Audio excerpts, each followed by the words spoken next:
Barchaga salom do'stlar, MMA manzili kanaliga xush kelibsiz. Bugun UFC 323 press konferensiya o'zbekcha tarjimada. Kanalni 95% odam obuna bo'lmasdan kuzatyapti. Shuning uchun videoga like bosib, kanalga obuna bo'lish esdan chiqmasin. Biz esa davom etamiz. Kimda birinchi savol bor? Demak, sizda davom eting. Merab, bu sen o'zing xohlagan jang. Yil hisobida 4-kamar himoyang bo'lmoqda. Ya'ni sening bu tarixga kirishing qanchalik muhim? Yakshanba kuni nima qilmoqchisan? Bu juda ham muhim. Men yil davomida aktiv bo'lishni xohladim va UFC ga rahmat menga bunday imkoniyatni yaratganiga. Men bu jangda g'alaba qozonmoqchiman. Keyin esa Rojdestvo va yangi yilni nishonlayman. Ertaga End Still. Pyotr Yanning aytishicha, sen yil davomida aktiv bo'lishingga sabab, ya'ni bu yerda Vegasda yashaganing ekan. Agarda u sening o'rningda bo'lganida, ya'ni u shu yerda bo'lganida, yil davomida 10 marta ham jang qilishga rozi bo'lar ekan. Uning bu gaplariga fikring qanday? O'ylashimcha, bu uning bahonasi. Birinchi navbatda bu mening uyim emas. Mening uyim Gruziya. Men bu yerda yashaganimga sabab, ya'ni Vegasdaligimga men chempion bo'lishim uchun bu yerdaman. U ham buni xohlaydi, lekin qila olmaydi, chunki u Tailandda qulay hayotda yashaydi. Va endi esa bu gaplarni bahona sifatida gapirmoqda, u ham buni qila olardi.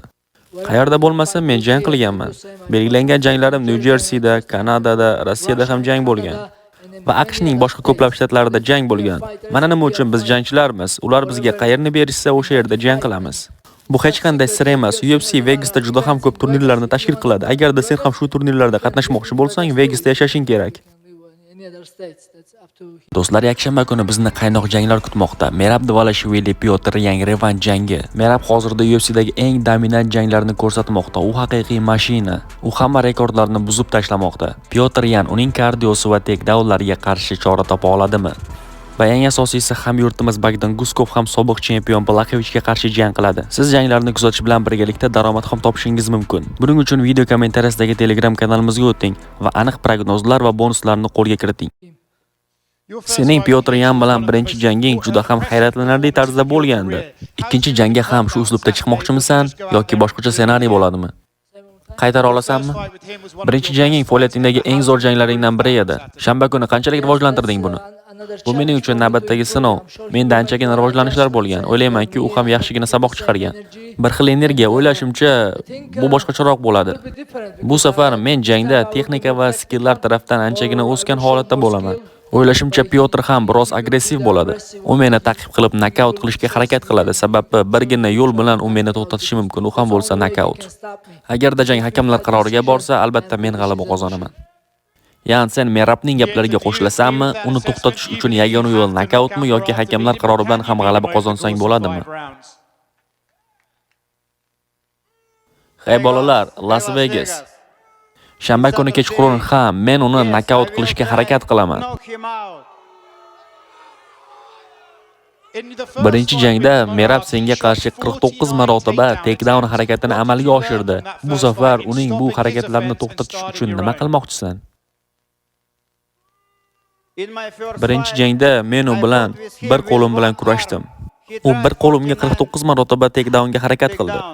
Pyotr, sen bundan yaxshiroqsan, iltimos bahonalar qilishni to'xtat. Hech qanday bahonalar bo'lmasin. Agarda 7-dekabr kuni seni yana mag'lub qilib qo'ysam, endi nimani bahona qilasan? Menga aytchi, nimani bahona qilasan agarda seni yana mag'lub qilib qo'ysam?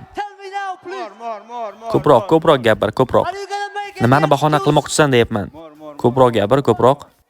To'nka 7-dekabrda ham nimani bahona qilmoqchisan deb so'rayapman. Iltimos menga buni ayta olasanmi?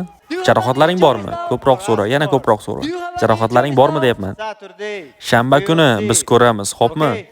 Men senga savol beryapman. Senda qandaydir jarohatlar bormi yoki yo'q? Ha yoki yo'q de. O'ylashimcha, unda hech qanday jarohatlar yo'q. Pietro, do you have any injuries right now? Merab would like to know.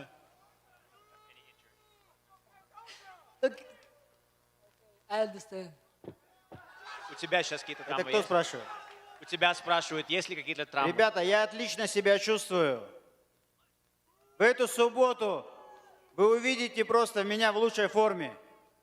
Yigitlar, men o'zimni juda ham zo'r his qilyapman. Bu mening hayotimdagi eng yaxshi formam. Omad. Savol Bogdan Guskovga.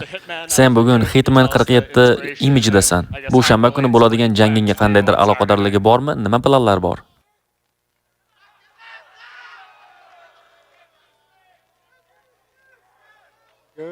Yaxshigina tajriba.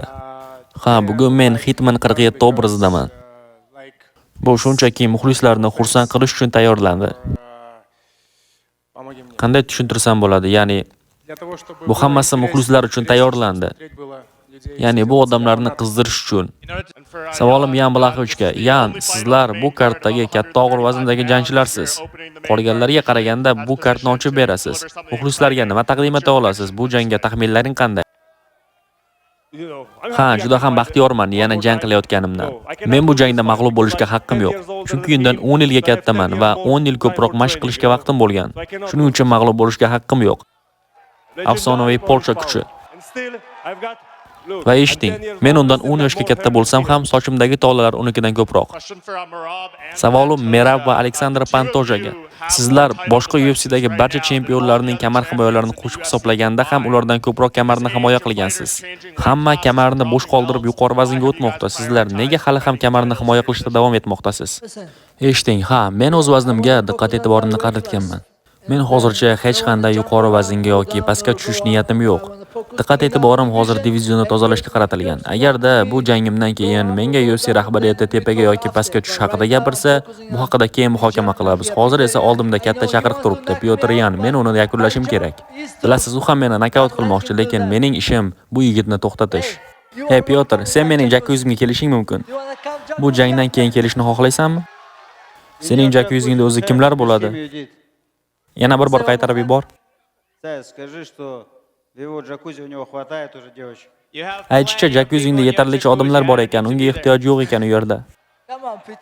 Qo'ysangchi Peter, hamma narsani ortga sur, jangdan keyin kelishing mumkin. Джакузи лучше с девочками было. O'ylaymanki, sen jakyuzingga qizlarni taklif qilishing kerak. Если ты любишь с мальчиками в джакузи, это Lekin erkaklarni taklif qilishni xohlasang, bu sening xohishing. Nima muammo erkaklar va ayollarda? Biz ularni birgalikda aralashtirishimiz mumkin.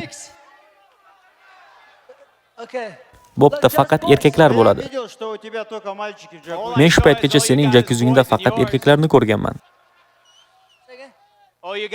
Aytishcha, jakyuzingda faqat erkak kishilarni ko'rgan ekan, ayollarni emas. Честно, вообще его с девушкой никогда не видел. Umuman olganda u yerda birorta ayolni ko'rmagan ekan.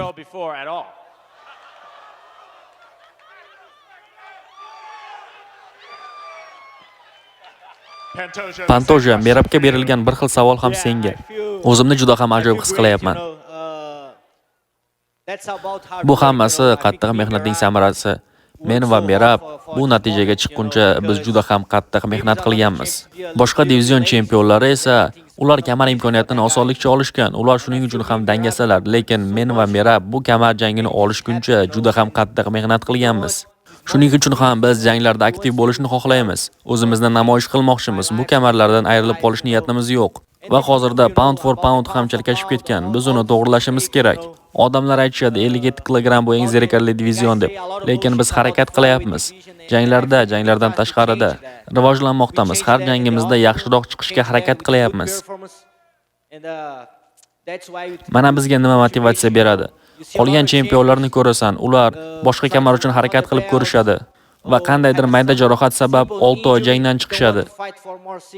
Agarda sizlar men va Merabga telefon qilsangiz, biz har 2 oyda jang qilishga tayyormiz. Va mana bu yerda nima farq bor? Agarda bu jangdan keyin ham sizlar bizga telefon qilsangiz, biz keyingi yilga ham jang qilishga tayyormiz. Senga hurmatim bo'lsin, birodar. Omad tilayman. Hey Vegas, katta energiya uchun barchaga rahmat. Endilikda biz bu yerni tozalaymiz va bu jangchilarni yuzma-yuz qo'yamiz. Kelgan tashrif buyurgan barchadan minnatdormiz.